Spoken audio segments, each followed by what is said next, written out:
Baik yang terhormat Wakil dari Direktorat Pak Rohata, Pak Juwari sahabat saya, Bu Lailatul Khodri, kemudian dari BKK dan pemateri Pak Prof Renanto sebagai sahabat senior pejuang IABI Accreditation Board dari itu teknik ya. Jadi ini saya kembali ke ITS, suatu hal yang sangat menyenangkan, sudah berkali-kali. Tidak hanya di teknik kimia, juga di perkapalan. Jadi nanti saya bilang ke Pak Hengki, kita waktu nanti kalau ke laboratorium perkapalan, kita mungkin nangis gitu. Bagaimana Pak Habibie dulu mencita-citakan Indonesia sebagai industri kapalnya maju, dibikin laboratorium yang sangat luar biasa. Tapi setelah Pak Habibie lengser, pemanfaatnya sangat-sangat sedikit. Sekarang dimanfaatkan oleh migas untuk membuat platform dan sebagainya. Tapi itu ya itu lesson learn. Nanti saya pada dasarnya adalah memberikan keprihatinan kita. Diharapkan nanti adik-adik tahu masalahnya dan jangan mengulangi masalah. Kalau bisa tidak menjadi bagian dari masalah dan bisa menjadi solusi. Kira-kira learning from history and seizing. Jadi tulisannya tadi bukan seizing, tapi seizing itu adalah menggrab the future.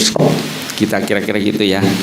Ada beberapa poin yang saya coba highlight di sini, mulai sejarah Indonesia, migas Indonesia versus dunia, peran Pertamina dan pemerintah karena itu sangat sentral. Kemudian potensi ke depan itu shale oil, EOR, deep water. Kemudian ada yang lebih baru lagi, CCS dan hidrogen. Nanti Pak Hengki akan mengelaborate lebih detail lagi, dan terakhir ada key takeaways. Baik, kita mulai dari sejarah Indonesia. Ini yang kadang-kadang kita nggak sadar bahwa kita itu di Indonesia itu diberkahi migas itu jauh di awal-awal, di mana dunia itu ketemu minyak bumi tahun 1859 di Pennsylvania. Di Indonesia itu 26 tahun kemudian kita udah ketemu. Jadi kita termasuk pionir untuk migas. Jadi rasanya harusnya kita ini ya harusnya nggak jauh-jauh amat, harusnya kepinterannya berbisnis migas. Cuma nanti kita lihat bagaimana perusahaan-perusahaan lain, misalnya Shell itu yang didirikan 1890 khusus untuk migas Indonesia, itu sampai sekarang menjadi perusahaan dunia. Demikian juga perusahaan-perusahaan dunia lain, mulai dari grupnya Chevron, kemudian di situ ada Chevron, Caltech itu ada Chevron, Standard Oil, Mobil Oil, Exxon, itu semuanya belajar dari Indonesia, berbisnis mulai dari Indonesia. Tapi kita tidak bisa menjadi sebesar mereka. Nah, itu satu. Yang kedua, tidak hanya di upstream saja, kita sudah membangun kilang itu 1890. Jadi kilang mulai di Wonokromo, Pangkalan Berandan, itu kita juga sudah punya terekspos dengan industri kilang. Kemudian kita mengambil alih kilang yang didirikan oleh Steinbeck dan sebagainya. Dan kita juga ada kilang yang kemarin di Pak Rudi Tafinas itu, yang di sini TBU, itu juga kilang mini. Yang memprihatinkan, kok kita harus mulai nengok ke Algeria untuk mengimpor teknologi kilang dari sana gitu. Padahal tahun 2001 itu saya dengan PT Bada itu sudah jualan LNG expertise, dan kita bilang kalau kamu mau belajar kilang ke tempat kita udah tahun 50-an udah belajar, udah bisa kilang gitu. Nah, ini ada hal yang ada orang yang tidak belajar sejarah dan orang yang tidak learning from the history untuk harusnya di level apa sih kita. Nah, itu yang kita lihat. Nah, kemudian Indonesia berkembang, produksinya naik. Kalau kita lihat itu sampai tahun sebelum Perang Dunia itu kita produksinya sampai 140 barrel, kemudian turun waktu Perang Dunia. Kemudian selanjutnya kita bisa lihat next. Nah ini kalau sampai saat ini kita lihat ada zaman keemasan kita itu di tahun 80 tahun 1985 sampai tahun 2000-an itu kita sudah naik gitu ya. Coba kalau kita lihat di akhir tahun 2025 produksi dunia itu 105 juta barrel. Produksi kita cuma 600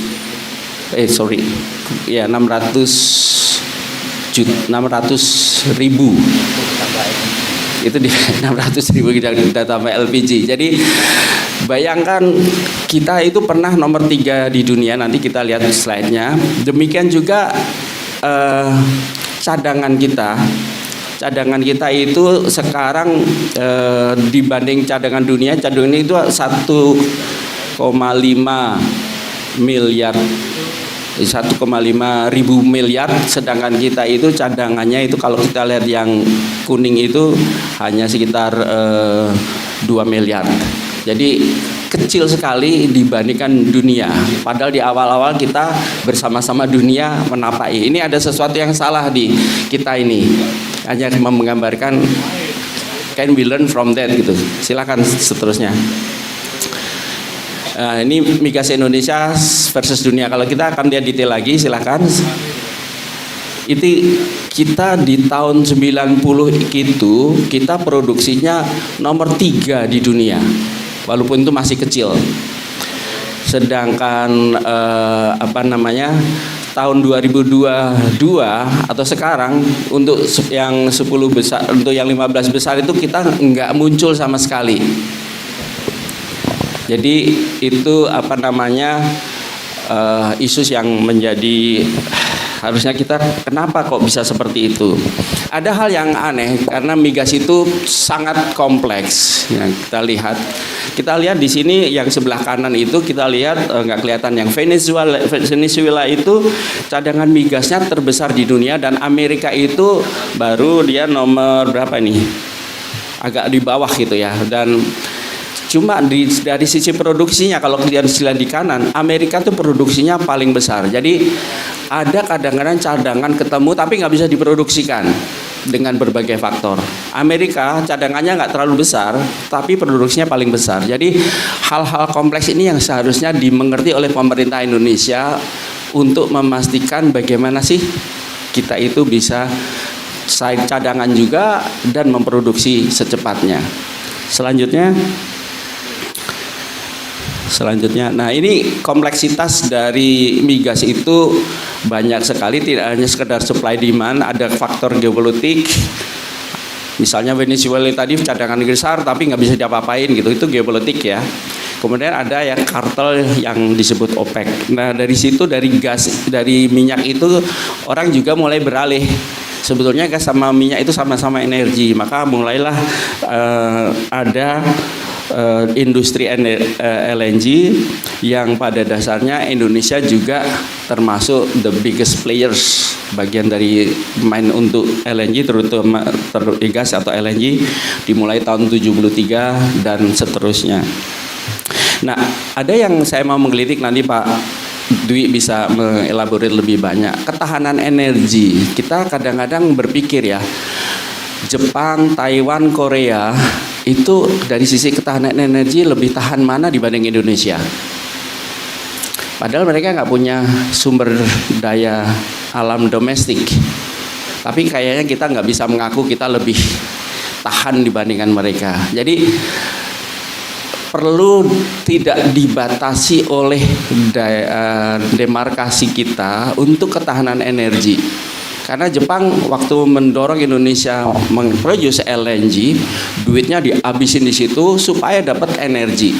Tapi at the same time dia juga di Malaysia juga, di Australia juga, di Qatar juga, di Amerika juga, sehingga dia punya sumber energi tidak domestik saja, domestik malah nggak ada, tapi dia consider tahan. Jadi batas negara untuk energi itu perlu tidak dibikin garis hitam putih, kira-kira gitulah. Oke, itu tentang minyak. Coba kita lihat yang gas, mirip-mirip.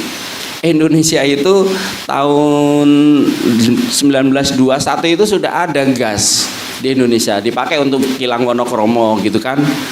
Jadi sudah ada teknologi kilang di situ yang ditunjang oleh gas. Kemudian kita lihat gas reserve Indonesia itu termasuk cukup bagus. Tahun 83 itu mulai bangkit yang cukup signifikan, dan kita itu dimasuk di posisi 9 dunia itu tahun 86. Terakhir kita di tahun 2025 itu katanya masih posisi 14, tapi cadangan kita dibanding dunia cuma 1,4%. Jadi jangan berbangga juga, walaupun posisi nomor 14 kita cuma 1,4% gitu. Jadi oke, domestik kita maksimalkan, tapi jangan menutup mata bahwa kita ini terdampak juga dengan cadangan dunia yang jauh lebih besar, sehingga kalau untuk melakukan komersialisasi dan sebagainya harus melihat 1,4 ya domestik cukup lah, tapi kalau kemudian di situ agak sulit. Cuma kalau kita domestik tidak kita ekspor semua, itu sebenarnya cadangan kita bisa sampai 66 tahun.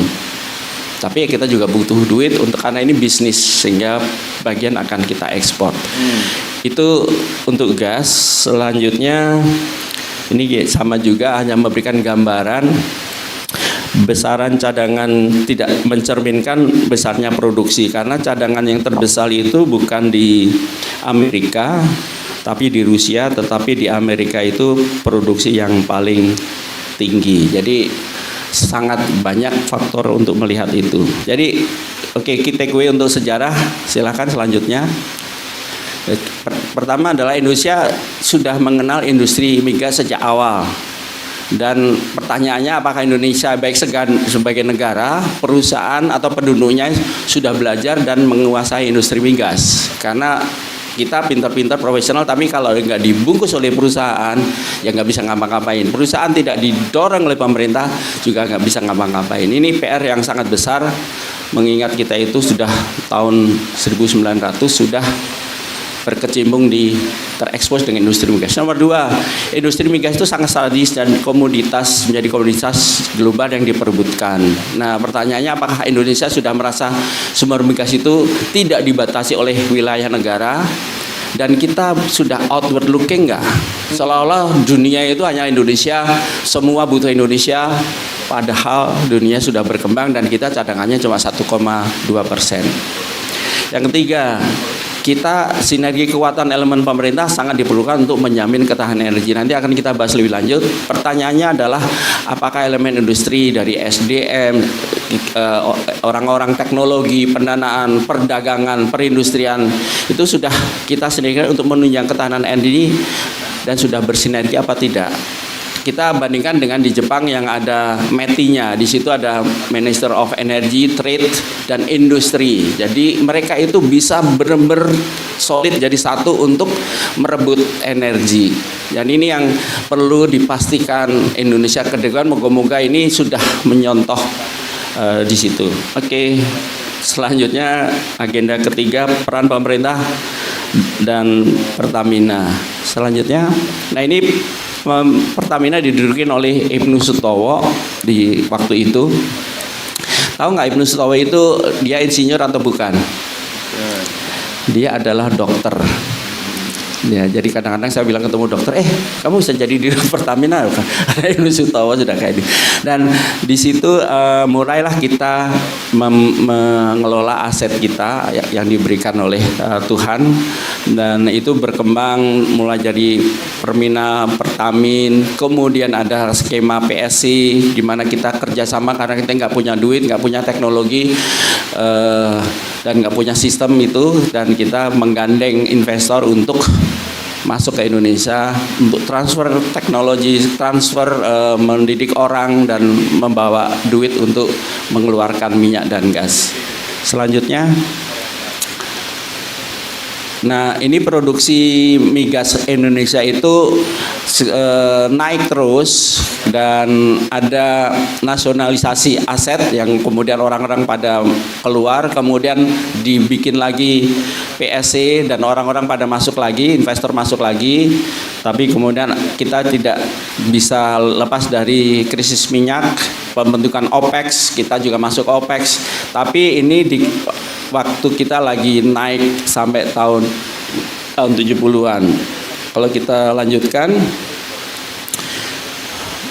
tahun kita membuat PSIs selanjutnya itu memang karena kita nggak punya duit. Kalau Saudi Aramco nggak pakai PSI karena dia punya duit, ya udah, Anda kerja untuk saya bayar gitu. Kalau kita nggak, kita orang invest, nanti sudah selesai bagi hasil. Semua biaya nanti ditanggung oleh revenue. Setelah selesai baru kita bagi. Itu karena kita nggak punya duit. Kalau punya duit kayak Arab itu kan, udah, atau Kuwait gitu kan, kamu kerja gue bayar $1 per barrel gitu. Kita nggak punya, sehingga kita memakai itu. Dan ini adalah salah satu inovasi kontrak dunia bagi negara-negara yang nggak punya duit dan nggak punya teknologi dan sebagainya, untuk membuat skema yang pas bagi investor, pas bagi negara tersebut. Kira-kira isinya seperti itu. Dan ini juga sesuai dengan pasal Undang-Undang 35, kalau dikasih semua haknya ke mereka, kayak tax and royalty, itu dianggap penguasaan minyak dan gas itu sudah diserahkan semuanya ke sana. Jadi berdasarkan undang-undang ini adalah yang terbaik memakai kontrak yang PSI itu. Silakan selanjutnya. Dan ini ditiru oleh seluruh dunia, dia baik yang di negara-negara yang Afrika, even Malaysia juga ngikut kita untuk itu. Nah, pada waktu setelah kita ada investor digeber terus, kemudian mulai decline. Nah, untuk itu mulailah ada teknologi yang baru dengan steam flooding dan sebagainya, itu karena kayak balon itu ditarik semua, ya gembos, sehingga perlu dipencet lagi supaya keluarnya. Nah, ini teknologi steam flooding itu kira-kira begitu, dikasih steam panas sehingga minyaknya bisa keluar lagi. Sederhana itu sebetulnya. Selanjutnya, karena ini 20 menit ini kita kebut. Kemudian ada reformasi tata kelola migas. Ini mulai ada undang-undang migas yang membuat, selain teknologi itu ternyata membuat juga Pertamina yang harusnya tadi sebagai BUMN yang punya privilege banyak karena dia punya beban untuk agent of development menjadi berkurang. Jadi ini tata kelola migasnya bisa menjadi masalah. Itu selanjutnya dilihat di Undang-Undang tahun 2021, itu pada dasarnya dipisahlah Pertamina dengan regulators. Itu memang seolah-olah sebagai GCK bagus, ada check and rechecknya untuk regulators sendiri. Tetapi kalau lihat BUMN lainnya kayak Petronas dan Saudi Aramco dan sebagainya, mereka nggak peduli tentang itu karena mereka memang harus mempunyai kekuasaan semaksimal mungkin mengelola itu, karena mereka dibebani untuk tadi itu, tidak sebagai bisnis murni tapi sebagai agent of development. Jadi kalau kita melihat di slide selanjutnya, itu kelihatan sekali sebelum dan sesudah undang-undang.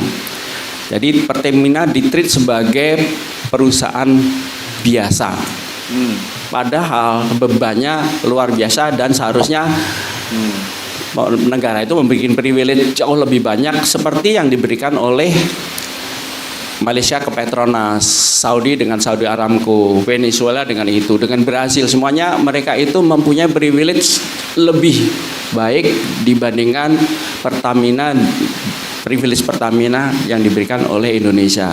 Jadi kita melihatnya seharusnya kita bandingkan dengan mereka, bukan terus kita ngikutin, wah ini harusnya Pertamina sama dengan BP waktu dia invest di Indonesia atau Shell, karena BP tidak dibebani oleh agent of development. Ini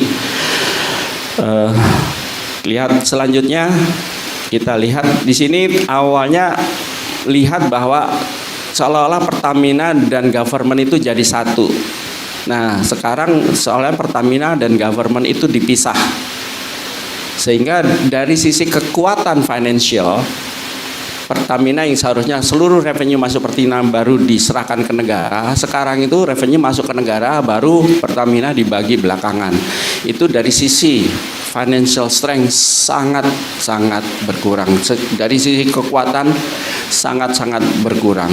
Nah, ini beda dengan yang di Petronas, dengan Venezuela. Sekali lagi, perlu waktu membuat undang-undang migas ini, sayangnya kita dibawa sama orang-orang itu ke arah kamu Pertamina mirip BP ya misalnya, tapi nggak dilihat nih harusnya kayak Petronas, harusnya kayak Saudi Aramco, kayak Venezuela yang memang menjadi diberi amanah untuk mengelola sebaik-baiknya kekayaan negara. Selanjutnya, nah ini dari situ karena ada ketidakjelasan maka mulailah hengkang. IOC yang biasanya deals dengan Pertamina biasanya terus deal SKK Migas membuat bingung ini dengan negara padahal nggak boleh dengan negara. Nah, dan ada beberapa isu yang membuat itu hengkang, terutama juga karena lapangannya juga sudah turun dibikin peraturan yang membuat lebih kompleks. Jadi tantangannya lebih sulit, lebih kompleks, untuk eksplorasi juga sudah sangat sulit, harus di laut dalam dan sebagainya. Jadi membuat banyak yang menjadi tidak suka dengan sistem di Indonesia. Dan ini menjadi lebih parah lagi waktu dibikin gross split selanjutnya, di mana seolah-olah kontraktor tadi yang dibagi hasil, harusnya dia itu seluruh kos itu ditanggung bersama oleh pemerintah, kemudian hasilnya dibagi. Sekarang seluruh kos itu ditanggung oleh pemain, kemudian baru diperhitungkan belakangan, di mana di awal-awal splitnya udah duluan. Jadi kalau pas splitnya bagus mereka seneng, begitu splitnya jelek menjadi bermasalah, menjadi isu. Dinamika migas di hulu itu unpredictable. Jadi waktu splitnya di awal sudah ditentukan, walaupun sudah ada variabelnya, tetap tidak bisa mencerminkan itu, sehingga ada risiko yang ditanggung oleh pemain. Dan juga biasanya kalau pemain ini yang bagus-bagus diambil dulu, begitu sudah jelek dia balik lagi ke pemerintah, ini nggak cukup nih. Jadi itu suatu hal yang membuat teman-teman kontraktor itu kemudian pada banyak yang keluar, terutama yang dinamikanya luar biasa waktu eksplorasi di laut dalam dan sebagainya, itu masih banyak unpredictable. Kita lihat selanjutnya, dan dari sini kelihatan of is doing business-nya itu Indonesia itu dari fiscal term prospectivity itu kelihatan kita tidak semenarik dibandingkan negara lain. Jadi kita sudah nggak menarik, genit lagi. Itu yang membuat pada hengkang gitu ya.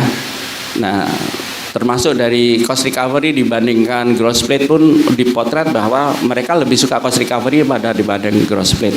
Tetapi kita paksakan waktu, pokoknya harus gross split karena itu menghemat negara. Tapi menghemat negara, investornya lari.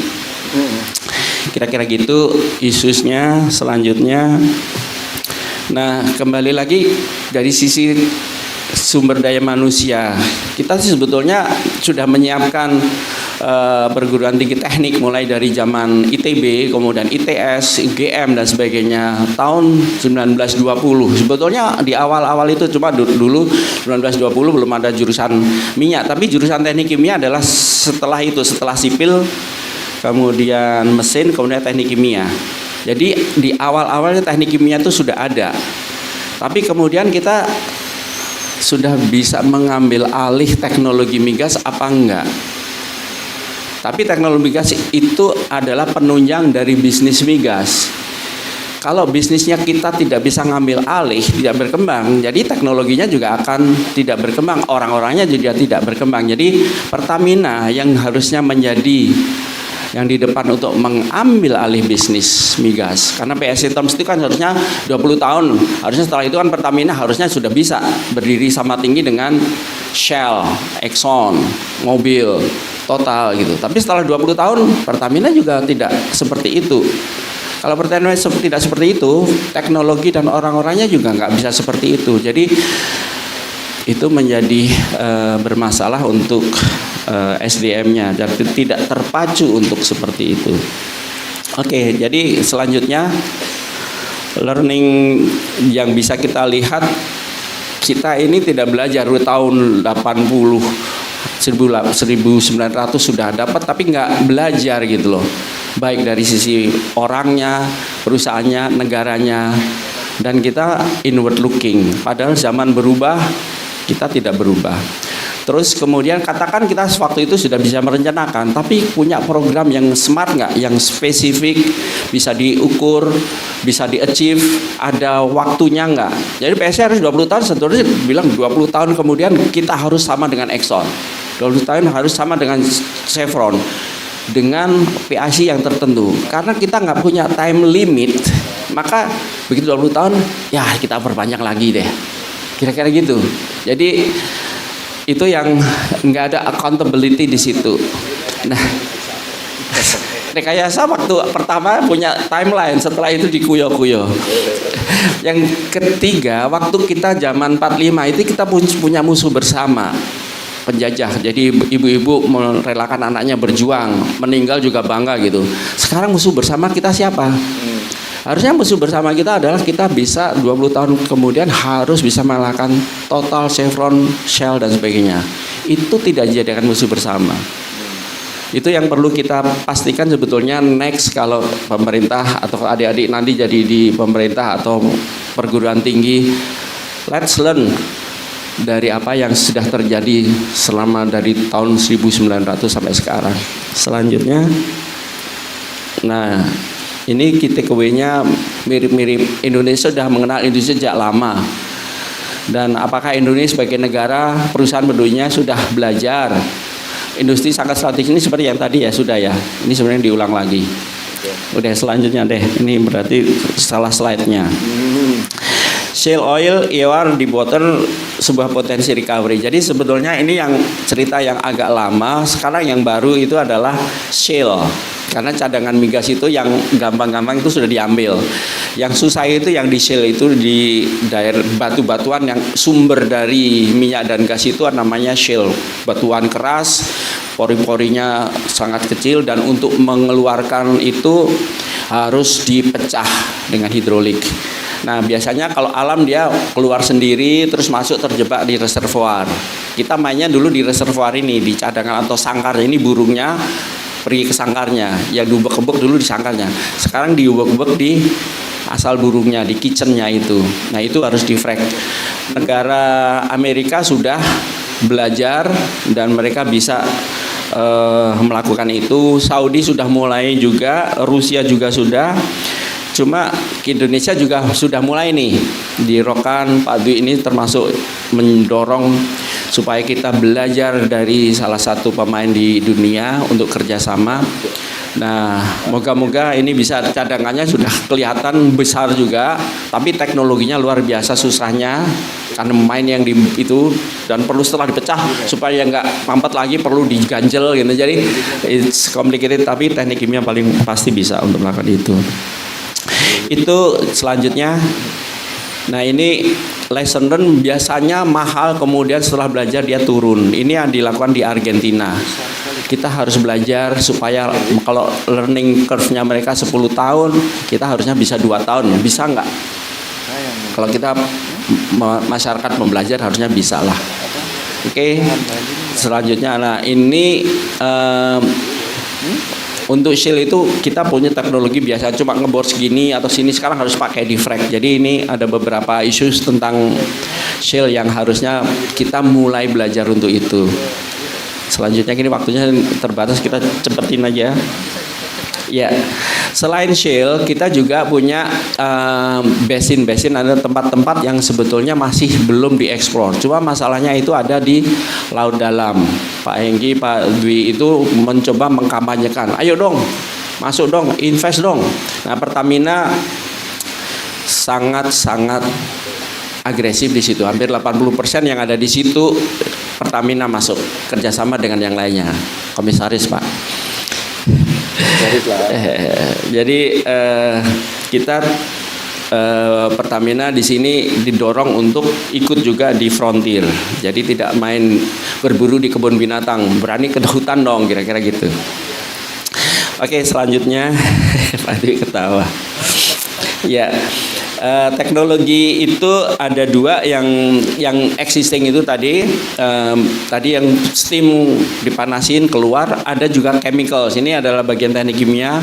Tadi batuan yang masih ada minyaknya itu kasih kimia keluar, dan ini sedang dilakukan di Rokan, dan kita bisa menemukan formulasi sendiri. Pertamina menentukan, dan insya Allah bagus dan akan menjadi game changing ke depan. Kemudian selanjutnya ini udah, terus ini tadi sudah. Nah, ini terus ini tadi yang Pertamina ikut di dalam mengeksplorasi laut-laut dalam dan New Frontier bersama dengan negara-negara lain, perusahaan-perusahaan lain. Ini kelihatan Pertamina udah banyak.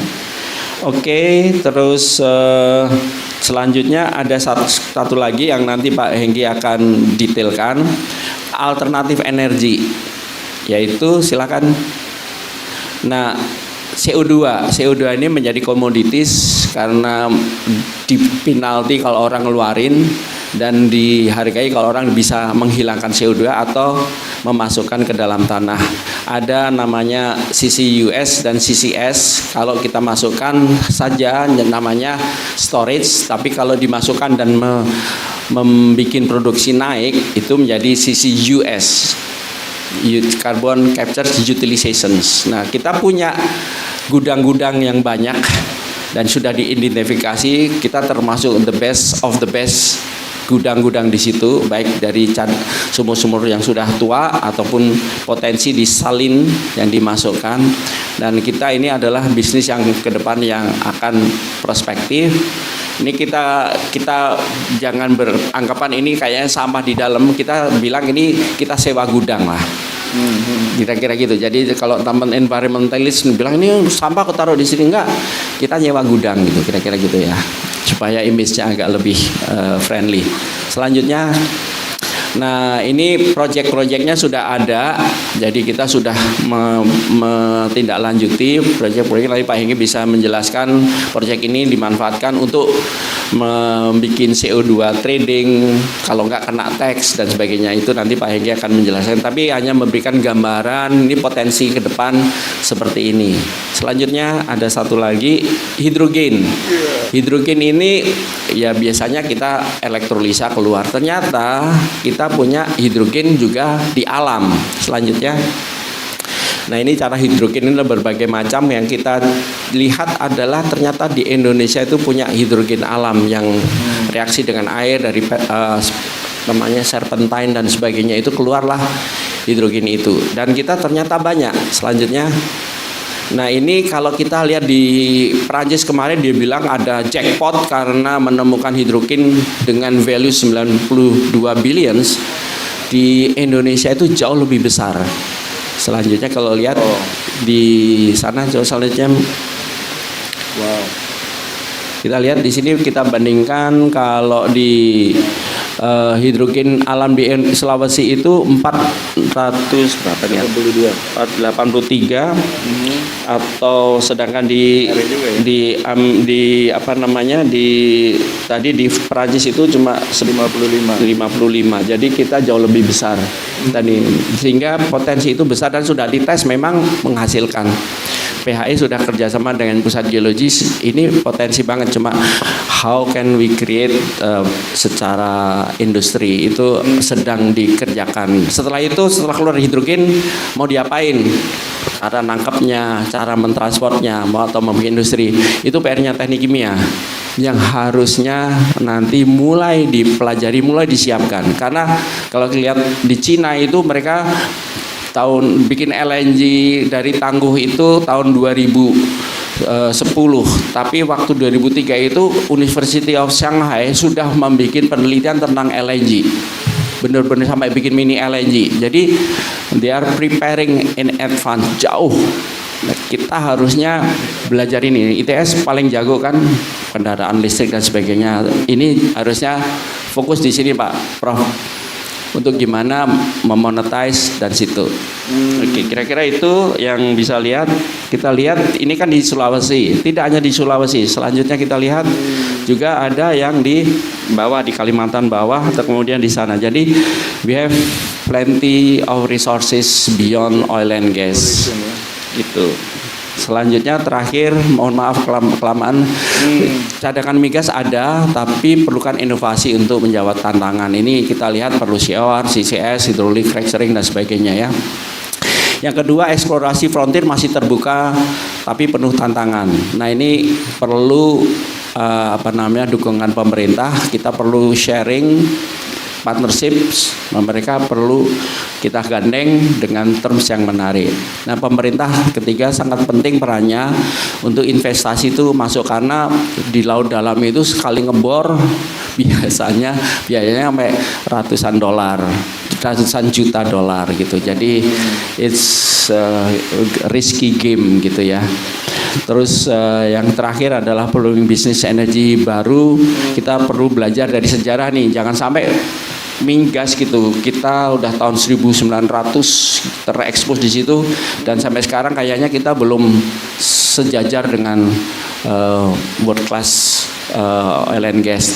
Kita harapkan kita kejarlah untuk hidrogen, CCS, CCUS dan sebagainya itu supaya kita tidak mengulangi sejarah yang harusnya kita bisa lebih baik. Mungkin itu yang bisa sampaikan. Terima kasih. Assalamualaikum warahmatullahi wabarakatuh.